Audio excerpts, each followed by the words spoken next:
First of all, I would like to ask, it's something like a usual question, like how did you find the family? But mainly I would like to ask, how could you make this kind of very close and intimate portrait of them in such a taboo story? Because I think it's a very hard journey with them during this. And how long did you do the shooting? 3 years. 3? Yeah. 3 years. So it was a long and difficult job, yeah, and it was a long journey to find Gosia and her family.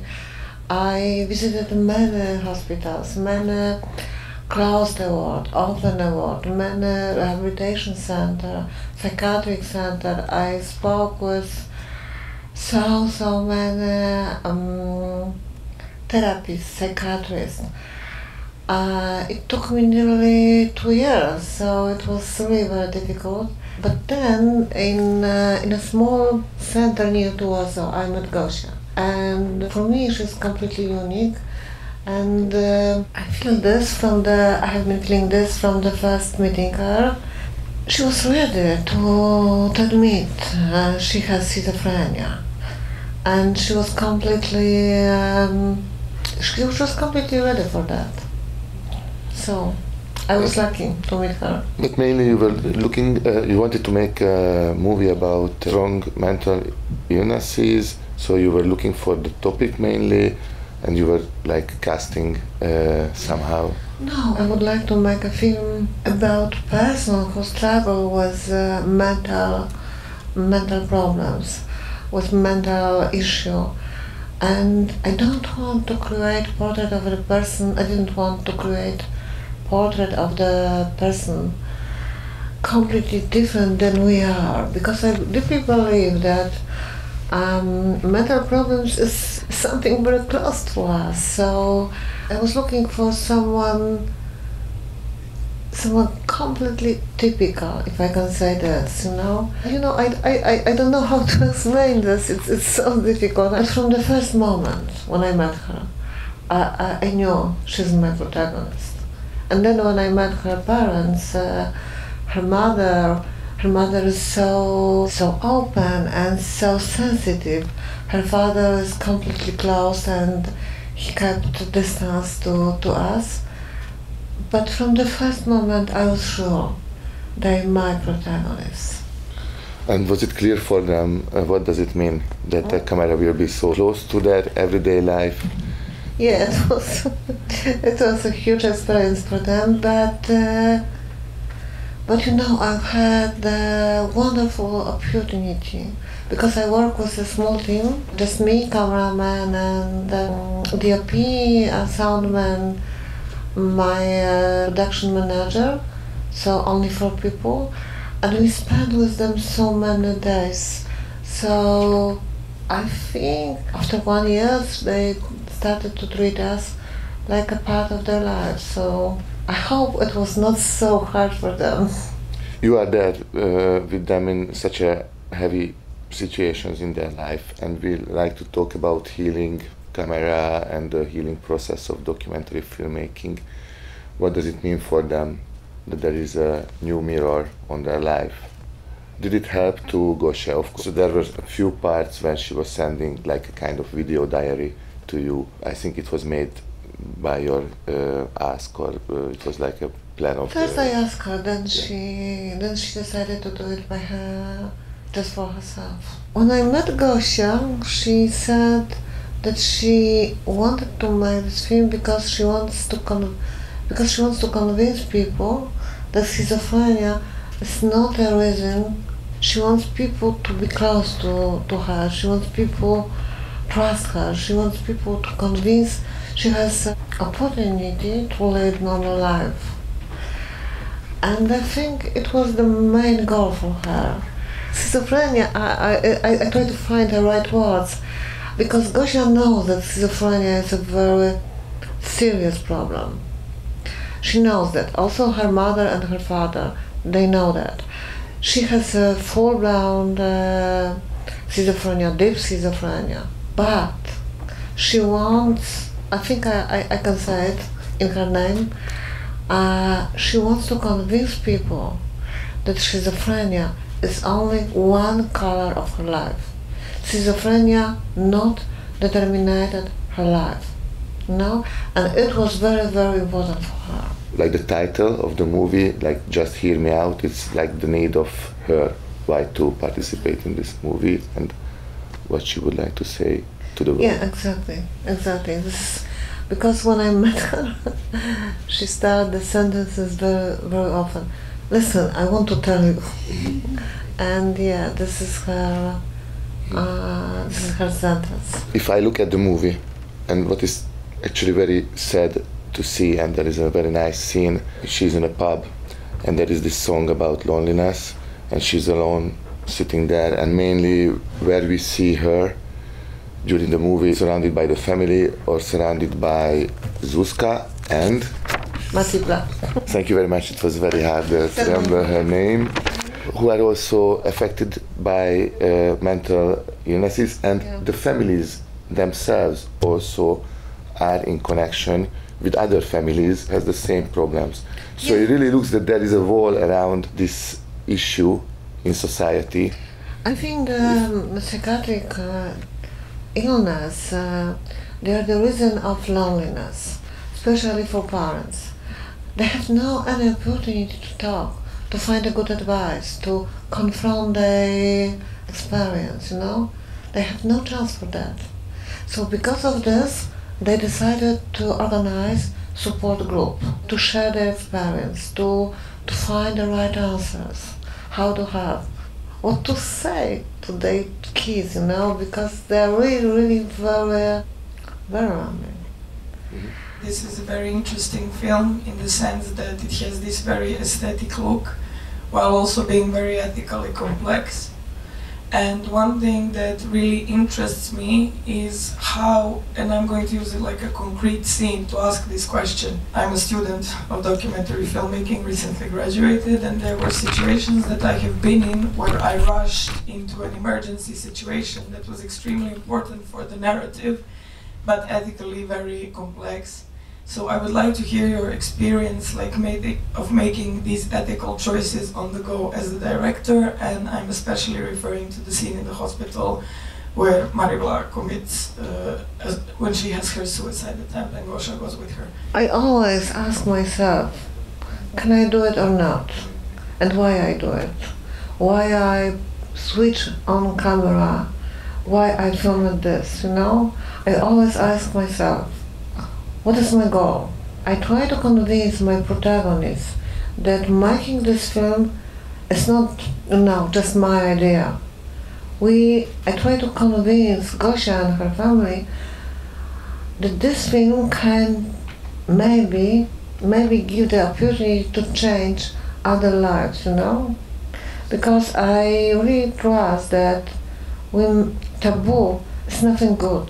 Thinking in and using stereotypes where we are thinking about mental issue is also not a good thing, you know? My first advice is work with your protagonist, not against your protagonist, but be with your protagonist. You must have the same goal.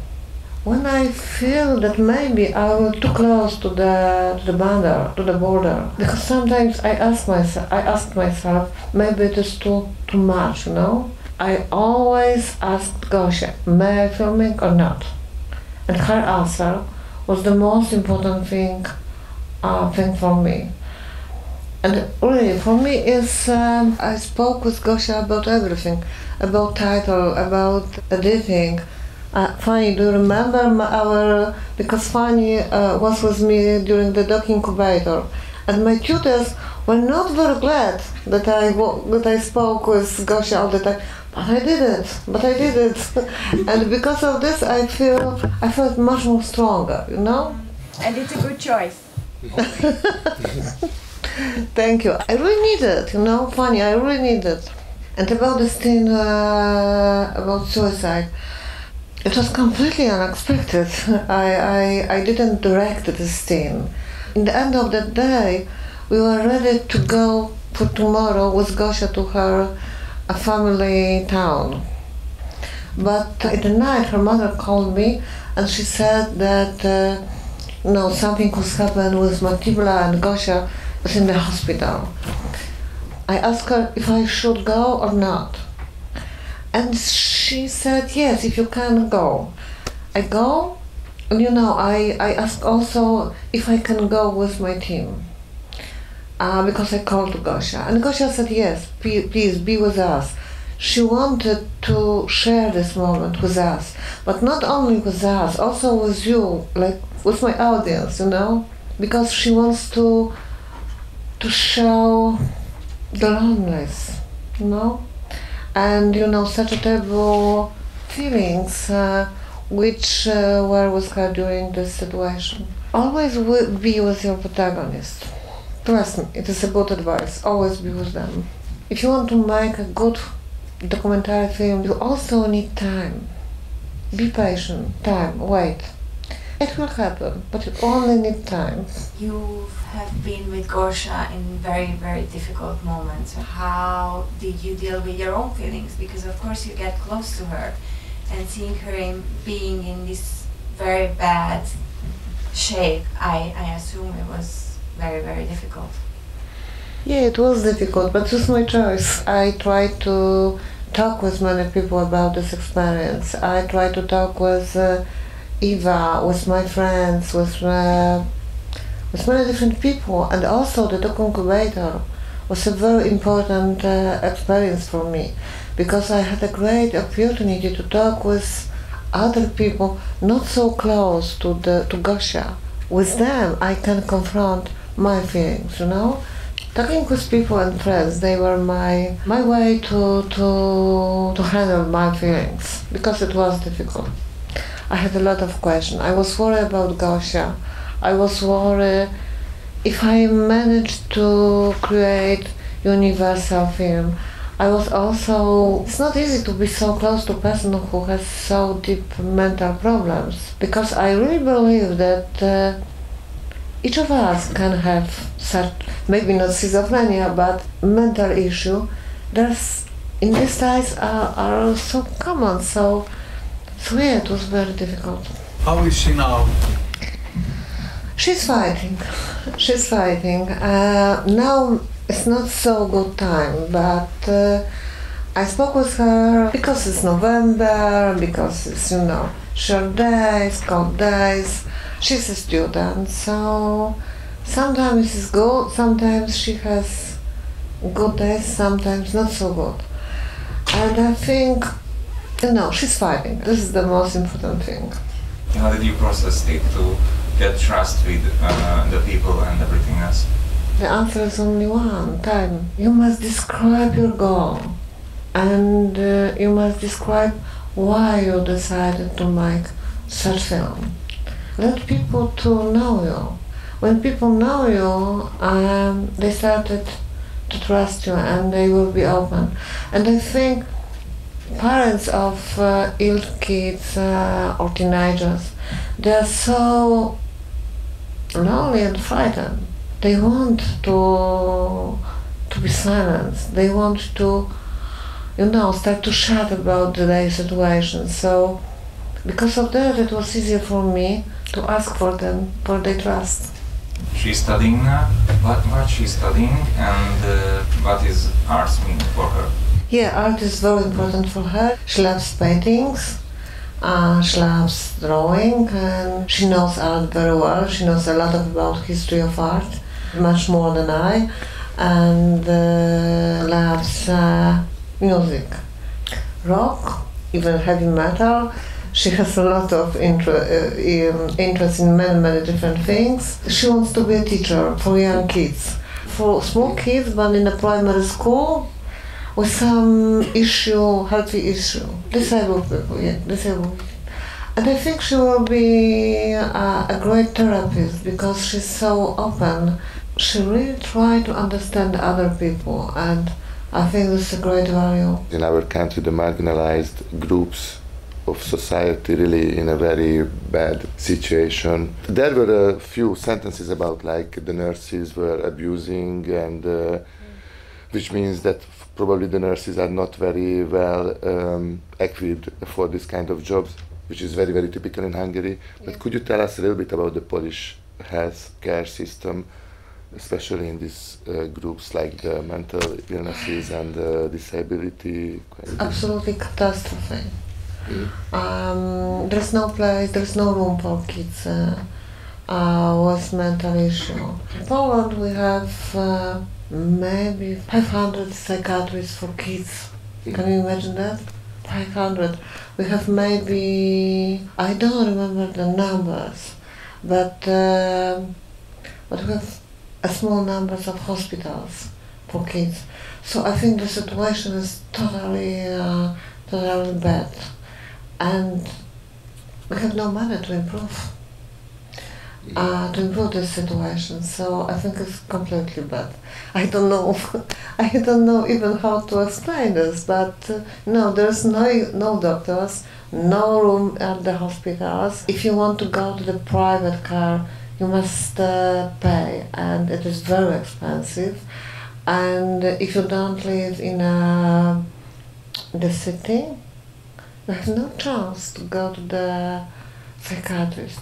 Completely no chance. Even if you are a parent, even your kid try to commit suicide, you have only have a hope, you have only have a chance that you find a hospital for your kid. Can you imagine this? Yes. It's a horror story for me, completely. They mentioned this assisted daily apartments or something like that, which was helping them, living apartment, which would be something like that. We have only 3 in Poland, in Warsaw. Which means that they can start life their own, but there is a kind of healthcare around them. What was crazy for me, and I don't know how you felt with it, as a parent, you would like to help your kid to start, but you always have to afraid that something will happen if she's out of your radar. And this is, I think it's a very huge drama in the families. Sure. And especially one sentence which came from one mother, she said, maybe it sounds cynical, but I would let her commit suicide maybe to finish the suffering. I asked her to make decision. Mm-hmm. So I mean, this is a strong paradox, and what is your feeling about that, that what the society can help for them to start this kind of independent life, or this is just like a risky, like step out from the stable family or hospital life and just do it and let's see what will be the end of it? I think it's a very serious problem. This kind of apartment is a very important thing. Because you know, this is the only way to find his or her way to living. So being independent is so important. It's also the way to feel better. Not important, but in also you have only 3 such apartments. So it is, you know, it's not small. It's nothing. Exactly, it is nothing. Many young adults, they spend their life in the hospital because sometimes hospital is quite a safe place, and they want to be there. But on the other hand, it is, you know, it is something very, very dangerous because, you know, hospitals, they are not their place. They should to be independent. Sometimes mental issue means hopeless. Sometimes also means depression, completely no activity. So being in the hospital is something very dangerous because you go deeper in your hopeless. I can imagine their life. I can imagine their feelings. It's completely too much for me. I can't imagine.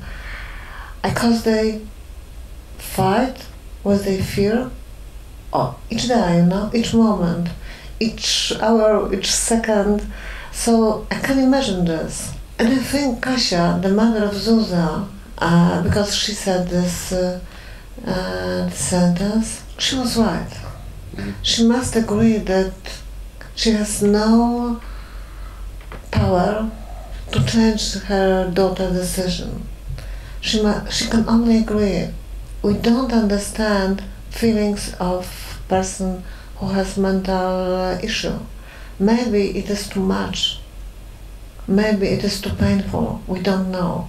So you must agree for your kid's decision, for yourself, and also because it's so hard to say this, but maybe it is too much for the kid. Maybe I don't know. You know, I'm not a parent, but I saw so many empty eyes of parents, and I saw their fears, so horrible fears. There was the part in the movie that they are not only dangerous for themselves, but they can be dangerous for the families or even for other people, because it can happen any time that the voices tell Gorsha to kill parents. What do you think about this kind of danger on the society from the side of the people with mental issues, so which we cannot just keep out from consideration? Yeah, we must think about this, because sometimes schizophrenia or other mental illness means that ill person could be aggressive because of their voices, because of the hallucination.